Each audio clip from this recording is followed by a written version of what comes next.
E daí, galerinha, beleza? Professor Tarcísio aqui para mais uma aula sobre funções oxigenadas. Hoje falaremos sobre as cetonas.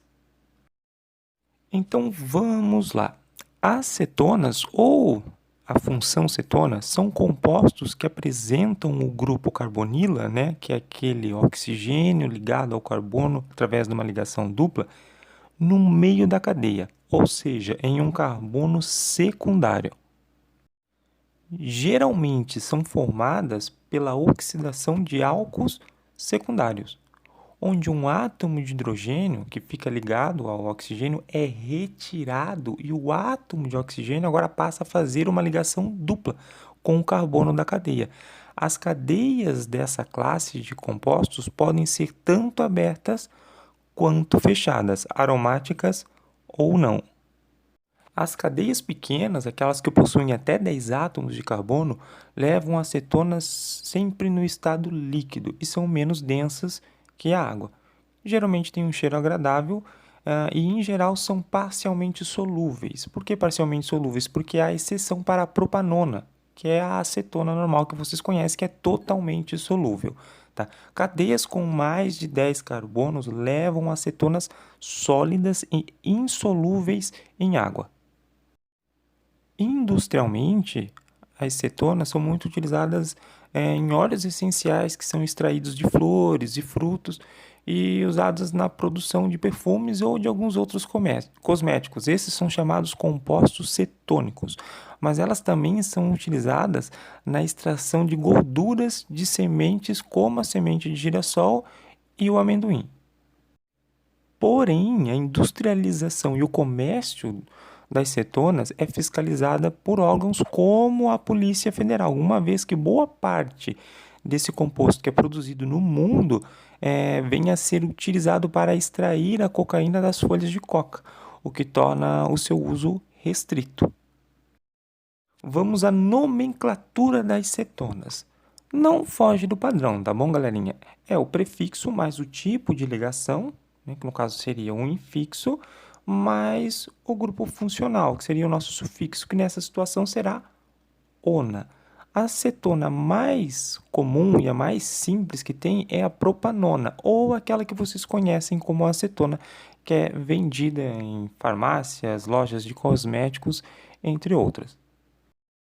Nessa situação, aplicando as regrinhas de nomenclatura sistemática, eu vou numerar a cadeia, né? Vou ver quantos carbonos eu tenho.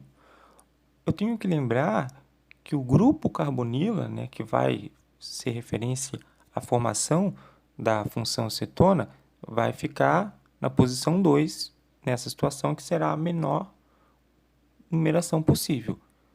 E eu tenho um radical ou uma ramificação. Então, que nessa situação ficou na posição 3. Então, eu tenho o 3-metil, que é o meu radical, pentan, que é referente à minha cadeia, o número de carbonos da minha cadeia principal mais o infixo, 2-ona.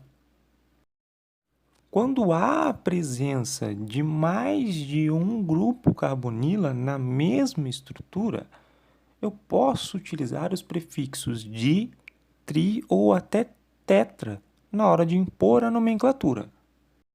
Então, primeiro, eu vou colocar o meu prefixo de acordo com a quantidade de carbonos que eu tenho na minha cadeia principal, seguida do meu infixo, que nessa situação seria an, que eu só tenho ligações simples entre os carbonos da cadeia principal. Então, seria hexan 2,4 o quê? De ona. Vou estar utilizando, então, o prefixo di.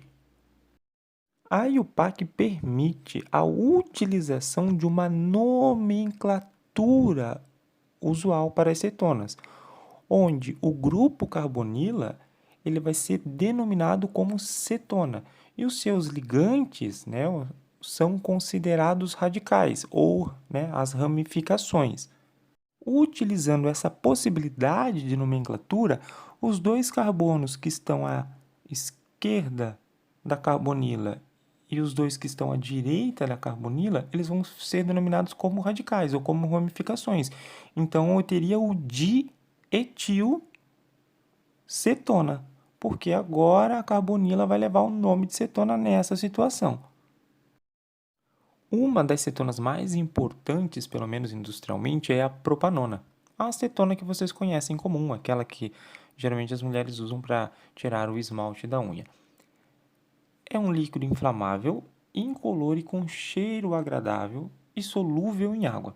A acetona mais simples também é utilizada como solvente, geralmente na extração de óleos vegetais e na fabricação de medicamentos esses que podem ser hipnóticos, como o sulfonal, que por sua vez é utilizado como um sonífero. Bom, galerinha, com isso chegamos ao fim de mais uma videoaula. Como tarefa, o dever de casa de vocês devem mandar para mim a fórmula estrutural. Prestem bem atenção, agora eu quero a fórmula estrutural dos seguintes compostos. Primeiro é o 4-metil-pentan-2-ona. E segundo é o 3,3-dimetilbutanona. É isso, um abraço, bons estudos e bom fim de semana.